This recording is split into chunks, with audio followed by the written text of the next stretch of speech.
Good morning my YouTube family, কেমন আছো? আশা করছি তোমরা সবাই ভালো আছো। আমিও খুব ভালো আছি। আজকে একটি নতুন ব্লগ নিয়ে চলে এসেছি। আজকে রান্না করব লোটে মাছ। এই যে লোটে মাছটা আমি হলুদ লবণ দিয়ে সুন্দর করে মেখে রেখে দিয়েছি।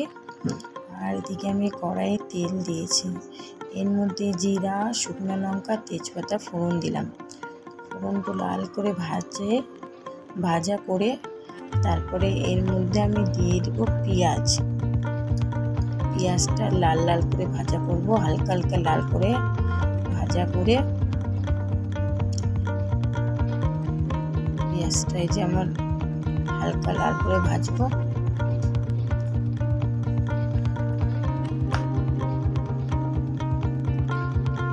পেঁয়াজটা এই যে হালকা করে লাল লাল ভাজা হয়ে গেছে। এখন এর মধ্যে আমি দেবো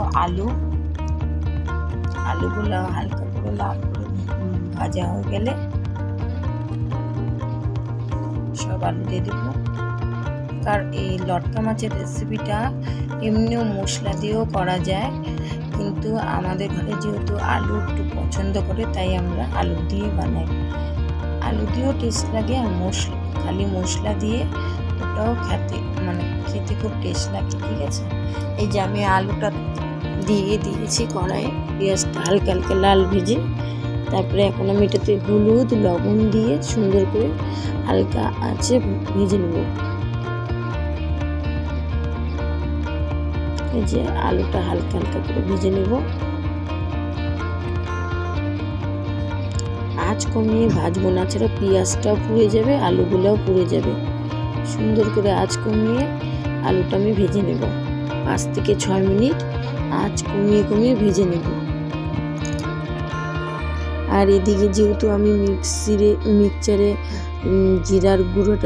জিরা দিইনি, তাই আমি বাটিতে করে একটু জিরা আর লঙ্কার গুঁড়োটা সুন্দর করে গুলিয়ে রেখে দিচ্ছি। তাহলে কি হয়, তরকারির মধ্যে দিলে সুন্দর জলের মধ্যে মিক্স হয়ে যায়।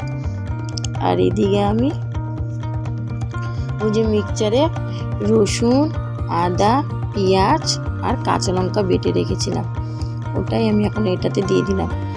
আর লঙ্কার গুঁড়াটা আর জিরার গুঁড়াটা যে বাটিতে গুলিয়ে রেখেছিলাম ওটা ফার্স্টে দিয়েছি, তারপরে যে পেস্টটা দিয়েছি, পেঁয়াজ, লঙ্কা, রসুন, আদার পেস্টটা।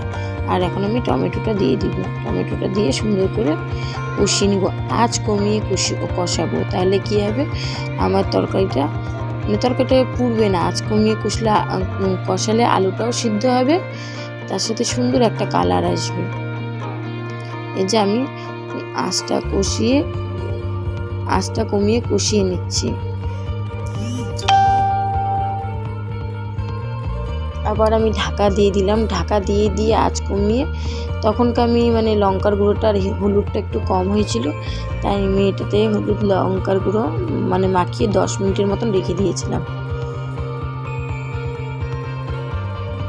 এদিকে আমার তরকারি থেকে সুন্দর দেখো তেল ছাড়া শুরু হয়ে গেছে, আলুটাও সিদ্ধ হয়ে গেছে। এটা আমি আর একটু কষাবো,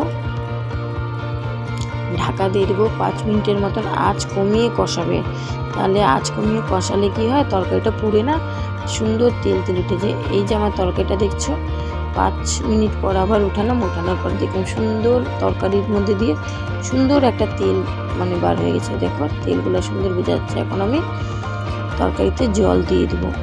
জল দেওয়ার পরে এই যে জল দিয়ে দিচ্ছি, যেহেতু লোটে মাছ থেকে জল ছাড়ে তাই অল্প করে জল দিলাম। জল দেওয়ার পরে তরকারিটা হালকা হালকা যখন ফুটবে, এই যে হালকা হালকা ফুটছে, তারপরে আমি লটকা মাছগুলো একটা একটা করে দিয়ে দেবো।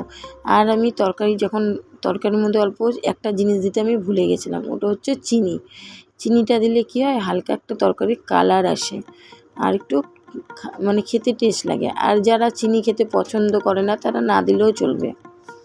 আমি এখন একটা একটা করে সব লোটে মাছগুলো সাজিয়ে দেব। লোটে মাছটা কি নরম মাছ, তো নরম, তাই এই মাছটা না ভাজলে পুরো গুঁড়া গুঁড়া হয়ে যায়। তাই এরকম করে রান্না করলে কি হয়, মাছটা সুন্দর গোটা থাকে। এখন আমি আঁচটা একটু বেশি করে দিব, দিয়ে একটু ফুটিয়ে নেব। সব মাছগুলো একটা একটা করে সব সাজিয়ে দিব। আঁচটা বেশি করে দিয়ে ফুটিয়ে তারপর আঁচটা আমি কমিয়ে নিব। তাহলে কী হবে, সুন্দর আঁচ কমানো থাকলে তরকারিটা সুন্দর মাছগুলোও সিদ্ধ হয়ে যাবে আর সুন্দর করে উপর থেকে তেল ভাবটা চলে আসবে। এখন আমি সব মাছগুলো দিয়ে দিচ্ছি।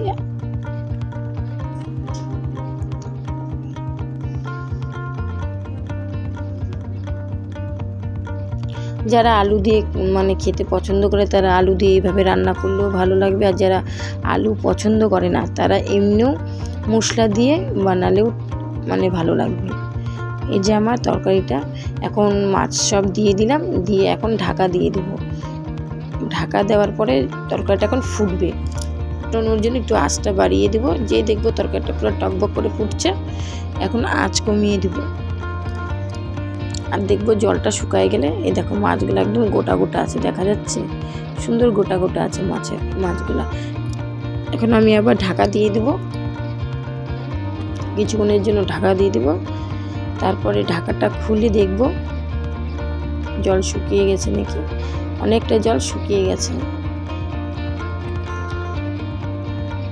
তারপর আমি ধনিয়া পাতা দিয়ে দিব, ধনিয়া পাতা হালকা করে ছিটিয়ে দিব। আমি ধনিয়া পাতাগুলো মানে কুচি কুচি করে কাটিনি, মানে এমনি ছিল তো ওরকমই দিয়ে দিয়েছি, পাতায় দিয়েছি খালি, ওই জন্য কুচি কুচি করে কাটিনি। আর উপর দিয়ে অল্প গরম মশলা ছিটিয়ে দেব। গরম মশলা ছিটানোর পরে তরকারিটি আমার রেডি। এখন আঁচ কমিয়ে দিব, 2 থেকে 3 মিনিটের মতন আঁচ কমিয়ে তরকারিটা রেখে দেব। ঢাকা দিয়ে দেবো 2 থেকে 3 মিনিটের মতন আঁচ কমিয়ে, মানে গরম মশলাটা দিয়েছি তো, তাহলে একটু গরম মশলাটা আর ধনিয়া পাতাটা হালকা মজে যাবে।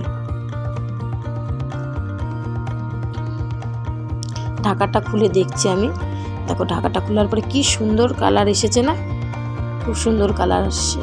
মাছগুলো সব গোটা গোটাই আছে, এরকম করে বানালে তরকারি খুব সুন্দর মাছ গোটা গোটা থাকে।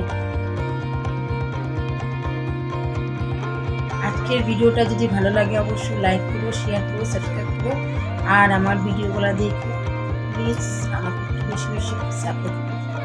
দেখা হচ্ছে নেক্সট ব্লগ।